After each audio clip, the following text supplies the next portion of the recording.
जय हिंद आप सभी को। आज ट्यूटोरियल पाजर का प्रैक्टिस सेट नंबर 35 देखेंगे। इसके पहले का सारा सेट अपलोड कर दिया गया है। अगर आपका एक भी सेट छूट गया तो जाके जरूर देखिए। इसका स्पेशल प्लेलिस्ट बना हुआ है, 1 से लेकर 34 तक सारा सेट अपलोड है। जाके जो भी सेट छूटा है जाके उसको देखिए और जाके टेस्ट लगाइए। और इसका डेली शाम में 6:30 बजे टेस्ट होता है। एक बिहार पुलिस का टेस्ट हो रहा है अभी लगातार। दोपहर में 3 बजे, शाम में 3 बजे होता है बिहार पुलिस का सेट, दरोगा का सेट होता है। और शाम में 6:30 बजे ये टेस्ट होता है। तो अगर इसका PDF चाहिए, इसका टेस्ट देना है तो इस दोनों का डिस्क्रिप्शन में हम लिंक डाल देंगे। वहाँ से लिंक पे क्लिक करके दोनों जो ग्रुप ज्वाइन कर लीजिए। एक में टेस्ट होता है, एक में PDF। सारा जितना भी मटेरियल होता है, स्टडी मटेरियल सारा उसमें सेंड करते हैं। तो जरूर ज्वाइन कर लीजिएगा। तो चलिए सेट नंबर बिना देरी किए स्टार्ट करते हैं। सेट नंबर 35, इसका टेस्ट होगा शाम में 6:30 बजे।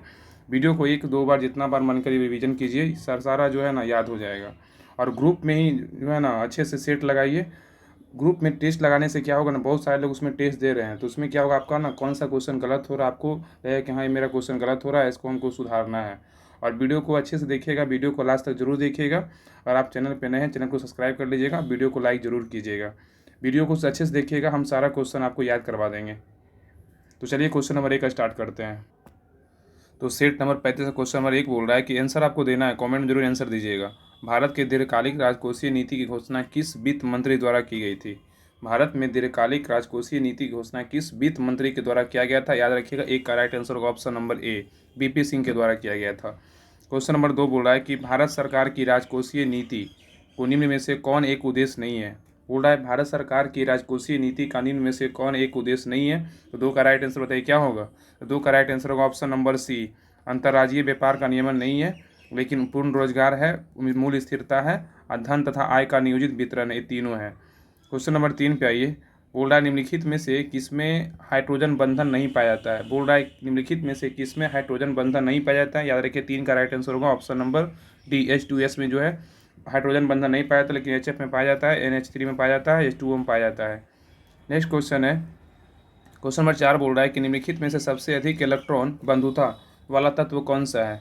बोल रहा है निम्नलिखित में से सबसे अधिक इलेक्ट्रॉन बंधुता वाला तत्व कौन सा है? बताइए इसका आंसर क्या होगा? 4 का राइट आंसर होगा ऑप्शन नंबर ए, क्लोरीन होगा। क्या होगा? क्लोरीन।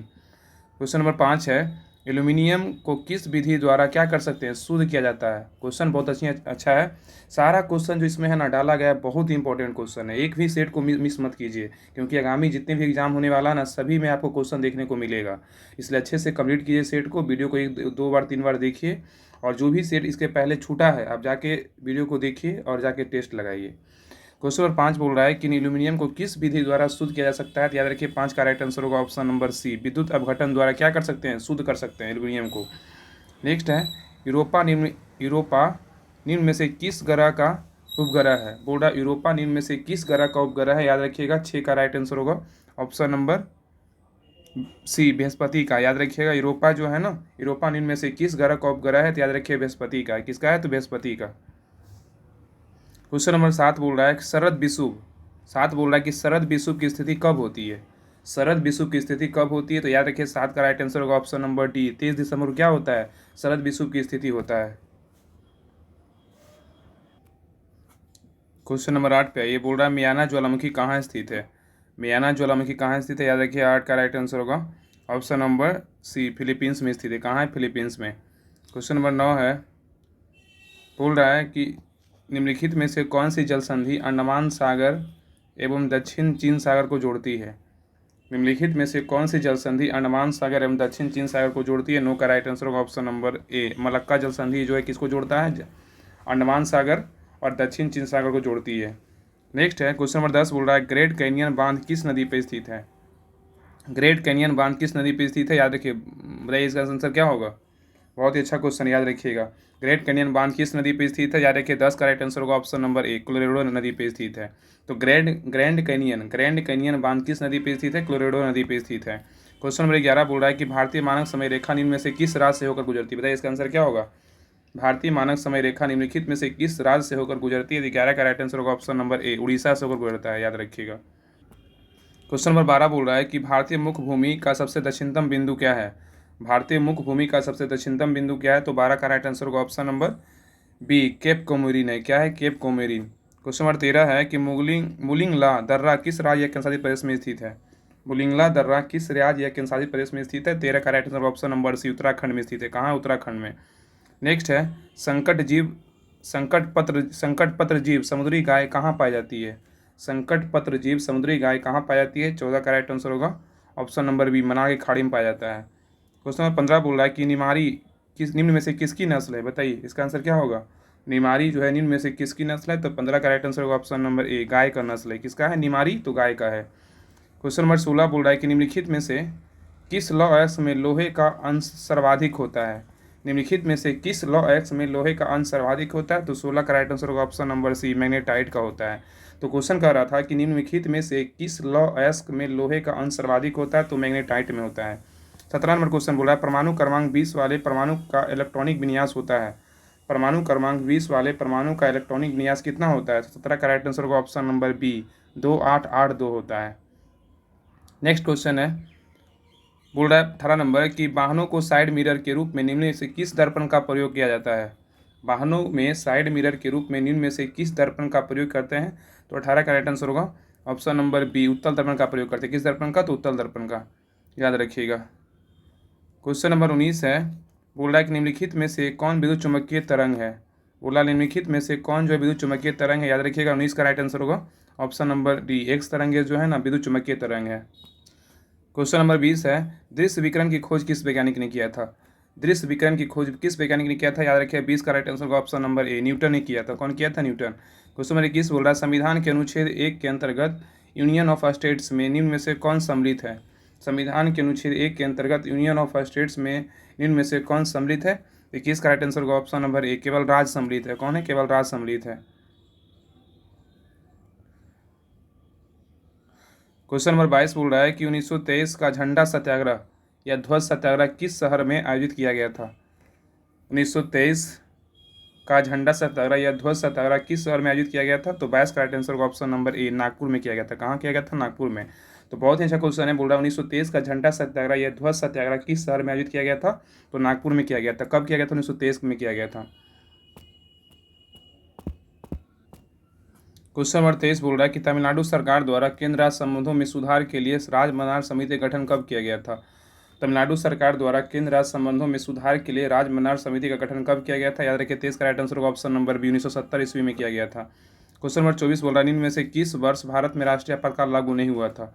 बोल रहा है कौन सा वर्ष में जो है ना राष्ट्रीय आपातकाल लागू नहीं हुआ था? याद रखिएगा 24 का राइट आंसर होगा ऑप्शन नंबर 1965 में नहीं हुआ था, लेकिन 1962 में हुआ था, 1971 में हुआ था, 1975 में हुआ था। 3 बार हुआ था, 1962, 71, 75 में हुआ था। क्वेश्चन नंबर है 25 बोल रहा है कि अब तक ऐसे कितने प्रधानमंत्री बने हैं जो पहले राज्यसभा के सदस्य थे? अब तक ऐसे कितने प्रधानमंत्री बने हैं जो पहले राज्यसभा के सदस्य रह चुके हैं? तो याद रखिएगा 25 का राइट आंसर होगा ऑप्शन नंबर 3, 3 ऐसे प्रधानमंत्री जो है ना बने हैं जो राज्यसभा के सदस्य रह चुके हैं। कौन कौन? तो याद रखिएगा इंदिरा गांधी, एक है इंदिरा गांधी। एक कौन है? इंदिरा गांधी।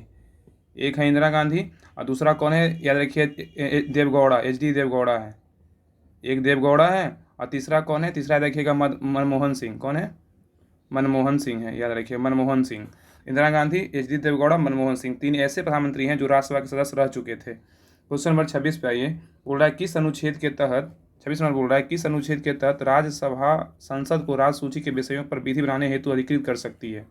किस अनुच्छेद के तहत राज्यसभा संसद को राज्य सूची के विषयों पर विधि बनाने हेतु अधिकृत कर सकती है? तो 26 का राइट आंसर होगा ऑप्शन नंबर बी, अनुच्छेद 249 के तहत। नेक्स्ट क्वेश्चन नंबर 27 बोल रहा है कि न्यूनतम समर्थन मूल्य MSP की अवधारणा किस समिति द्वारा दी गई थी? न्यूनतम समर्थन मूल्य MSP की अवधारणा किस समिति के द्वारा दी गई थी? मिनिमम सपोर्ट प्राइस, MSP का फुल फॉर्म बोलेगा मिनिमम सपोर्ट प्राइस। न्यूनतम समर्थन मूल्य की अवधारणा किस समिति द्वारा दी गई थी? याद रखिए 27 का राइट आंसर होगा option number D, Laxmikant Jha समिति। नेक्स्ट क्वेश्चन 28 नंबर बोल रहा है भारत में पहली बार जेंडर बजट कब पेश किया गया था? भारत में पहली बार जेंडर बजट कब पेश किया गया था? याद रखिए 28 का राइट आंसर होगा ऑप्शन नंबर बी, 2005 से 6 ईस्वी में किया गया था। क्वेश्चन नंबर 29 बोल रहा है कि निम्नलिखित में से कौन बहुआयामी गरीबी सूचकांक के आयामों में शामिल नहीं है? बोल रहा निम्नलिखित में से कौन बहुआयामी गरीबी सूचकांक के आयामों में शामिल नहीं है? तो 29 का राइट आंसर होगा ऑप्शन नंबर सी, खुशहाली शामिल नहीं है, लेकिन स्वास्थ्य है, शिक्षा है, जीवन निर्वाह स्तर है। नेक्स्ट है अदृश्य निर्यात का अर्थ क्या होता है? 30 नंबर क्वेश्चन बोल रहा है अदृश्य निर्यात का अर्थ क्या होता है? 30 का राइट आंसर होगा ऑप्शन नंबर ए, सेवाओं का निर्यात होता है। क्वेश्चन नंबर 31 बोल रहा है कि निम्नलिखित में से कौन सा सही सुमेलित नहीं है? क्वेश्चन नंबर 31 बोल रहा है कि निम्नलिखित में से कौन सुमेलित नहीं है, इसमें कौन गलत है। तो याद रखिए इसका 31 का राइट आंसर होगा ऑप्शन नंबर ए, राजद्रोही सभाओं को रोकने का अधिनियम जो 1908 में नहीं आया था, ये आया था 1907 में। याद रखिए ये आया था 1907 में। अब विस्फोट पदार्थ अधिनियम 1908 बिल्कुल सही है। भारतीय फौजदारी कानून संशोधन अधिनियम 1908 सही है। और समाचार पत्र अपराधों के लिए प्रोत्साहन अधिनियम बोलेगा 1908 में आया था। तो तीनों कथन सही है, बी सी डी सही, लेकिन राजद्रोही सभाओं को रोकने का अधिनियम 1908 नहीं, 1907 होगा। अब विस्फोटक पदार्थ अधिनियम 1908, भारतीय फौजदारी कानून संशोधन अधिनियम 1908 और समाचार पत्र अपराधों के लिए प्रोत्साहन अधिनियम 1908 में आया था। नेक्स्ट है गांधी जी ने व्यक्तिगत सत्याग्रह। क्वेश्चन 32 बोल रहा है कि गांधी जी ने व्यक्तिगत सत्याग्रह किस वर्ष शुरू किया था। तो 32 का राइट आंसर होगा ऑप्शन नंबर ए, 1940 ईस्वी में शुरू किया था। क्वेश्चन नंबर 33 बोल रहा है कि त्रिपुरी संकट के बाद कांग्रेस का अध्यक्ष किसे चुना गया था। त्रिपुरी संकट के बाद कांग्रेस का अध्यक्ष किसे चुना गया था। 33 का राइट आंसर होगा ऑप्शन नंबर सी, राजेंद्र प्रसाद को चुना गया था। अब आइए क्वेश्चन नंबर 34। क्वेश्चन नंबर 34 बोल रहा है कि ह्वेनसांग की भारत यात्रा के समय सूती कपड़ों के उत्पादन का प्रसिद्ध नगर कौन था। ह्वेनसांग की भारत में यात्रा के समय सूती कपड़ों के उत्पादन का प्रसिद्ध नगर कौन था। 34 का right answer option number A, Varanasi था। कौन था, वाराणसी। 35 नंबर है कथा सरित सागर के रचयिता कौन है। कथा सरित सागर के रचयिता कौन है, याद रखिए 35 का right answer option number A, Somdev है। कौन है, सोमदेव। क्वेश्चन नंबर 36 बोल रहा है, 36 नंबर क्वेश्चन है कौन सा हड़प्पा स्थल घग्गर नदी किनारे स्थित है। कौन सा हड़प्पा स्थल घग्गर नदी किनारे स्थित है। तो 36 का राइट आंसर होगा ऑप्शन नंबर सी, कालीबंगा स्थित है। बोल रहा है कौन सा हड़प्पा स्थल घग्गर नदी किनारे स्थित है। कालीबंगा जो है घग्गर नदी किनारे स्थित है। क्वेश्चन नंबर 37 बोल रहा है उद्यन किस वंश का शासक था। उदयन किस वंश का शासक था, याद रखिए ऑप्शन नंबर 37 का सी होगा, हर एक वंश का शासक कौन था, उदयन था। उदयन किस वंश का था, तो हर एक वंश का था। क्वेश्चन नंबर 38 बोल रहा है कुतुबुद्दीन ऐबक की राजधानी कहाँ थी। कुतुबुद्दीन ऐबक की राजधानी कहाँ थी। तो 38 का राइट आंसर होगा ऑप्शन नंबर बी, लाहौर था। कुतुबुद्दीन ऐबक की राजधानी कहाँ थी, कुतुबुद्दीन ऐबक की राजधानी लाहौर। क्वेश्चन नंबर 39 बोल रहा है कि निम्नलिखित में से कौन एक मंदिर ईंटों से निर्मित है। निम्नलिखित में से कौन एक मंदिर जो है ईंटों से निर्मित है। तो 39 का राइट आंसर होगा ऑप्शन नंबर ए, भीतर गांव का मंदिर है जो ईंटों से निर्मित है। नेक्स्ट क्वेश्चन नंबर 40 है, बोल रहा है तारीख ए फिरोज शाही की रचना किसके द्वारा की गई है। तारीख ए फिरोज शाही की रचना किसके द्वारा की गई है, याद रखिएगा 40 का राइट आंसर होगा ऑप्शन नंबर बी, जियाउद्दीन बर्नी के द्वारा जो है ना तारीख ए फिरोज शाही की रचना किया गया था। क्वेश्चन पूछा गया तारीख ए फिरोज शाही के लेखक कौन है, तो जियाउद्दीन बर्नी। नेक्स्ट है क्वेश्चन नंबर 41 बोल रहा है सांप्रदायिक पंचाट की घोषणा किस वर्ष की गई थी। सांप्रदायिक पंचाट की घोषणा किस वर्ष किया गया था, याद रखिए 41 का राइट आंसर होगा ऑप्शन नंबर सी, 1932 ईस्वी में किया गया था, 1932 ईस्वी में। क्वेश्चन नंबर 42 बोल रहा है खेड़ा का युद्ध कब हुआ था। खेड़ा का युद्ध कब हुआ था, याद रखिए 1707 में, ऑप्शन नंबर बी, 1707 ईस्वी में खेड़ा का युद्ध हुआ था। यहाँ पे अगर शंकर खेड़ा का बोलेगा ना कि शंकर खेड़ा अलग है, शंकर खेड़ा का युद्ध कब हुआ था, याद रखिएगा ये हुआ था शंकर खेड़ा का युद्ध 1724 में हुआ था, 1724 में। 1724 में क्या होगा, शंकर खेड़ा का युद्ध हुआ था 1724 में, याद रखिएगा। और नेक्स्ट है, अरे एक बोलेगा 1728 में क्या हुआ था, पाल खेड़ा का युद्ध हुआ था। 1700 क्या हुआ था, पाल खेड़ा का युद्ध हुआ था 1728 में, पाल खेड़ा का युद्ध। और खेड़ा का जो युद्ध हुआ था ना, ये हुआ था निजाम और मुबारिक खान के बीच हुआ था। निजाम था एक और मुबारिक खान के बीच हुआ था। तो याद रखिए 42 नंबर क्वेश्चन का था सिर्फ खेड़ा का 1707 में हुआ था, लेकिन शंकर खेड़ा बोले 1724 में, पाल खेड़ा बोले 1728 में हुआ था। ये तीनों पॉइंट याद रखिएगा। क्वेश्चन नंबर 43 बोल रहा है कि निम्न में से किस जंतु में गमन के लिए कुटपाथ पाए जाते हैं। निम्न में से किस जंतु में गमन के लिए कुटपाथ पाए जाते हैं, याद रखिए 43 का राइट आंसर क्या होगा, ऑप्शन नंबर होगा बी, अमीबा। क्वेश्चन नंबर 44 बोल रहा है सरसों किस कुल का पौधा है, बताइए। सरसों किस कुल का पौधा है, 44 का राइट आंसर होगा ऑप्शन नंबर ए, क्रूसीफेरी का है। सरसों किस कुल का पौधा है, क्रूसीफेरी। क्वेश्चन नंबर 45 बोल रहा है श्वसन के दौरान इनमें से किसका भी घटा नहीं होता है, बताइए। श्वसन के दौरान इनमें से किसका भी घटा नहीं होता है। तो 45 का राइट आंसर होगा ऑप्शन नंबर बी, विटामिन का भी घटा नहीं होता, लेकिन वसा का होता है, कार्बोहाइड्रेट का होता है, प्रोटीन का होता है। तो इसमें क्वेश्चन बोल रहा था कि श्वसन के दौरान इनमें से किसका भी घटा नहीं होता है। तो विटामिन का नहीं होता है, वसा का होता है, कार्बोहाइड्रेट का होता है, प्रोटीन का होता है। क्वेश्चन नंबर 46 बोल रहा है कि अपच का उपचार करने के लिए निम्नलिखित में से किस औषधि का प्रयोग किया जाता है। अपच का उपचार करने के लिए निम्नलिखित में से किस औषधि का प्रयोग किया जाता है। 46 का राइट आंसर होगा ऑप्शन नंबर ए, एंटासिड का प्रयोग करते हैं। अब वही क्वेश्चन नंबर 47 पे। क्वेश्चन नंबर 47 बोल रहा है कि निम्नलिखित में से कौन वायु प्रदूषण को मॉनिटर करता है, बताइए। निम्नलिखित में से कौन जो है वायु प्रदूषण को मॉनिटर करता है। तो 47 का राइट आंसर होगा ऑप्शन नंबर सी, लाइकेन करता है। 48 नंबर बोल रहा है निम्न में से कौन ठोस स्नेह का उदाहरण है। कौन जो है ठोस स्नेह का उदाहरण है। 48 का राइट आंसर होगा ऑप्शन नंबर बी, ग्रेफाइट का है, ग्रेफाइट। नेक्स्ट है, इसमें बोल रहा है कि इसमें निम्नलिखित में से कौन सही सुमेलित नहीं है। बोल रहा है इसमें कौन गलत है। याद रखिए 49 का राइट आंसर होगा ऑप्शन नंबर बी, धान। धान जो है ना बथुआ नहीं होगा, यहाँ पे बथुआ नहीं, सूमी गोल्ड होता है। धान का जो खरपतवार होता है ना, वो सूमी गोल्ड होता है, सूमी गोल्ड। याद रखिए सूमी गोल्ड होता है, याद लिख लीजिए। और गेहूं का तो फ्लोरोसिस माइनर खरपतवार सही है, मटर का क्या होता है प्याजी सही है, पेट्रोल का क्या होता है कासनी। तो गेहूं का फ्लोरोसिस माइनर सही है, मटर का प्याजी सही है, पेट्रोल का कासनी सही है, लेकिन धान का बथुआ नहीं होगा, सुमी गोल्ड होगा। क्वेश्चन 50 बोल रहा है,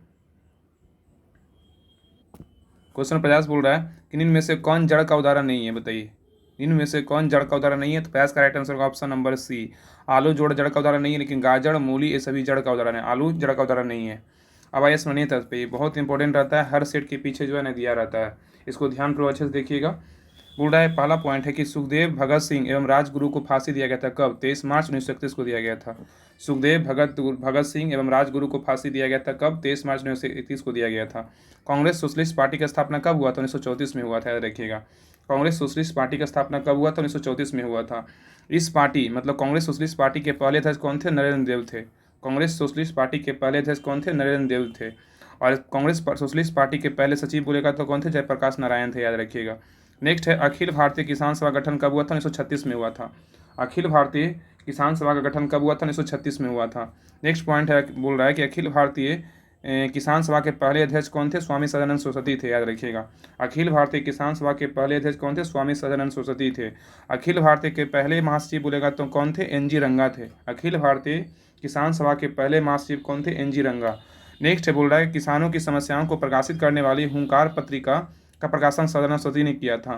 क्वेश्चन पूछा किसानों की समस्याओं को प्रकाशित करने वाली जो हुंकार पत्रिका थी उसका प्रकाशन किसने किया था, स्वामी सदानंद सरस्वती ने किया था। नेक्स्ट है पॉइंट, बोल रहा है कि फॉरवर्ड ब्लॉक का स्थापना किया गया था कब, मई 1944 में, 1939 में सुभाष चंद्र बोस के द्वारा किया गया था। सबको पता है कब किया गया था, 1939 में किया गया था, मई 1939 में जो है फॉरवर्ड ब्लॉक की स्थापना हुआ था, किसने किया था, सुभाष चंद्र बोस ने किया था। नेक्स्ट बोल रहा है जलियांवाला बाग हत्याकांड का आरोपी जनरल डायर की हत्या की थी कौन, उधम सिंह लंदन में किए थे। जलियांवाला बाग हत्याकांड का आरोपी जनरल डायर की हत्या किसने किया था, उधम सिंह लंदन में किए थे। व्यक्तिगत सत्याग्रह आंदोलन की शुरुआत कब हुआ था, 17 अक्टूबर 1940 को हुआ था। व्यक्तिगत सत्याग्रह आंदोलन का शुरुआत कब हुआ था, 17 अक्टूबर 1940 को हुआ था।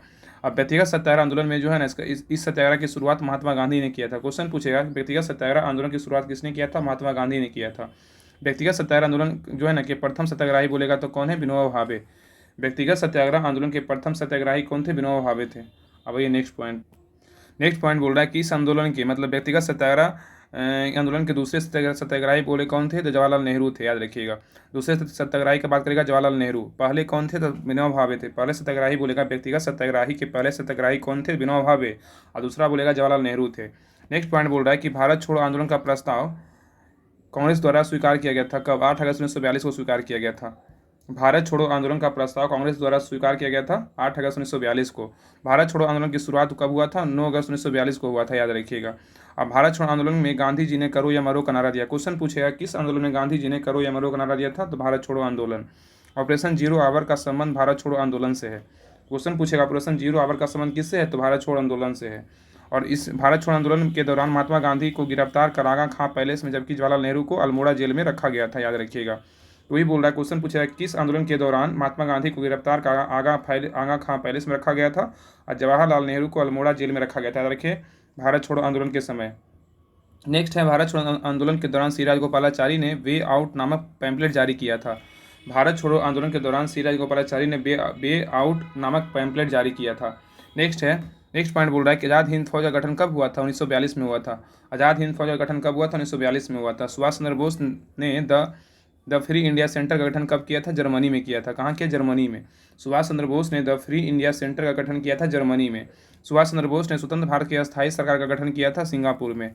सुभाष चंद्र बोस ने स्वतंत्र भारत की अस्थायी सरकार का गठन किया था सिंगापुर में। नेक्स्ट है मुस्लिम लीग ने कैबिनेट मिशन योजना को स्वीकार किया था 6 जून 1946 को। मुस्लिम लीग ने कैबिनेट मिशन योजना को स्वीकार किया था 6 जून 1946 को, याद है। नेक्स्ट पॉइंट बोल रहा है कांग्रेस पार्टी ने कैबिनेट मिशन योजना को स्वीकार किया था कब, 25 जून 1946 को। कांग्रेस पार्टी ने कैबिनेट मिशन योजना को कब स्वीकार किया था, 25 जून 1946 को। नेक्स्ट है कैबिनेट मिशन योजना को स्वीकार करने के बाद संविधान सभा के निर्माण हेतु चुनाव कराए गए थे जुलाई 1946 में। बोल रहा है कैबिनेट मिशन योजना को स्वीकार करने के बाद संविधान सभा के निर्माण हेतु चुनाव कराए गए थे जुलाई 1946 में। संविधान सभा का पहला बैठक हुआ कब हुआ था, 9 दिसंबर 1946 को। तो इसमें अस्थायी अध्यक्ष कौन थे, सच्चिदानंद सिन्हा थे। याद है कि संविधान सभा का जो पहला बैठक हुआ था ना 9 दिसंबर 1946 को, तो उसमें संविधान अध्यक्ष कौन थे, तो अस्थायी बोलेगा तो सच्चिदानंद सिन्हा थे। और संविधान सभा का दूसरा बैठक कब होता है, तो जस्ट 2 दिन बाद होता है, 11 दिसंबर 1946 को होता है। उसमें अस्थाई, इसमें अस्थाई कौन थे? डॉक्टर राजेंद्र प्रसाद। उसमें अस्थाई थे सच्चिदानंद सिन्हा, लेकिन इसमें अस्थाई बोलेगा दूसरा में कौन थे? तो डॉक्टर राजेंद्र प्रसाद थे। नेक्स्ट पॉइंट बोल रहा है मुस्लिम लीग ने प्रत्यक्ष कार्यवाही दिवस कब मनाया? 16 अगस्त 1946 को मनाया। मुस्लिम लीग ने प्रत्यक्ष कार्यवाही दिवस कब मनाया? 16 अगस्त 1946 को मनाया। नेक्स्ट बोल रहा है कि भारत विभाजन हेतु माउंट बेटन योजना प्रकाशित हुआ था कब? 3 जून 1947 को हुआ था। भारत विभाजन हेतु माउंट बेटन योजना प्रकाशित हुआ था 3 जून 1947 को। जवाहरलाल नेहरू के नेतृत्व में अंतरिम सरकार का गठन कब हुआ था? 2 सितंबर 1946 को हुआ था। जवाहरलाल नेहरू के नेतृत्व में अंतरिम सरकार का गठन कब हुआ था? 2 सितंबर 1946 को हुआ था। नेक्स्ट बोल रहा है मुस्लिम लीग के कितने सदस्य अंतरिम सरकार में शामिल हुए थे? तो 5 सदस्य शामिल हुए थे, याद रखिएगा। मुस्लिम लीग के कितने सदस्य अंतरिम सरकार में शामिल हुए थे? तो 5 सदस्य शामिल हुए थे। नेक्स्ट पॉइंट बहुत वीवीआई पॉइंट बोल रहा है, सारे पॉइंट ना वीवीआई अच्छे से दोबारा देखिएगा ना वीडियो, इसमें कम जितना सेट में क्वेश्चन था उतना ज़्यादा इससे क्वेश्चन है, सिर्फ आप समझ तथ्य से क्वेश्चन है। इसको 2-3 बार देखिएगा, सारा याद हो जाएगा, क्योंकि इंपॉर्टेंट बहुत ज़्यादा है। तो नेक्स्ट पॉइंट बोल रहा है हरिजन सेवक संघ के अध्यक्ष कौन थे? घनश्याम दास बिरला। हरिजन सेवक संघ के अध्यक्ष कौन थे? घनश्याम दास बिरला थे। मुस्लिम लीग के मुक्तिदाता दिवस कब मनाया? 22 सितंबर 1939 को मनाया। मुस्लिम लीग ने मुक्तिदाता दिवस कब मनाया? 22 सितंबर 1939 को मनाया। खिलाफत आंदोलन की शुरुआत कब किया था? किसने? अली बंधु ने किया था। खिलाफत आंदोलन की शुरुआत किसने किया था? अली बंधु ने किया था। बांटो और छोड़ो का नारा किसने दिया था? कराची अधिवेशन में दिया गया था, 1943 में किया गया था। बांटो और छोड़ो का नारा दिया गया था 1943 में, कराची अधिवेशन में दिया गया था। तो ये था सेट नंबर 35 था। 35 नंबर सेट कंप्लीट हो गया है। इसके पहले का जो भी सेट छूट गया आप जाके जरूर देखिए, इसका प्लेलिस्ट चेकआउट कीजिए, अच्छे से चेक कीजिए, जो भी सेट छूटा है अच्छे से कंप्लीट कीजिए और जाके टेस्ट दीजिए। ग्रुप में बोर्ड डाला हुआ है, और अगर दोनों ग्रुप का लिंक डिस्क्रिप्शन में डाल देंगे। करंट अफेयर्स का भी ग्रुप है कुमार गौरव सर का, तीनों ग्रुप ज्वाइन कर लीजिए। और डेली बिहार पुलिस का टेस्ट होता है शाम में 3 बजे और शाम में 6:30 बजे इसका टेस्ट होता है। तो और पीडीएफ ग्रुप दोनों ज्वाइन कर लीजिए और तैयारी को अच्छे से और मजबूत कीजिए। तो ये था सेट नंबर 35। नेक्स्ट सेट जो है कल देखेंगे। और लाइक शेयर सब्सक्राइब जरूर कीजिएगा, कमेंट जरूर कीजिएगा वीडियो कैसा आपको लगा। तब तक के लिए जय हिंद।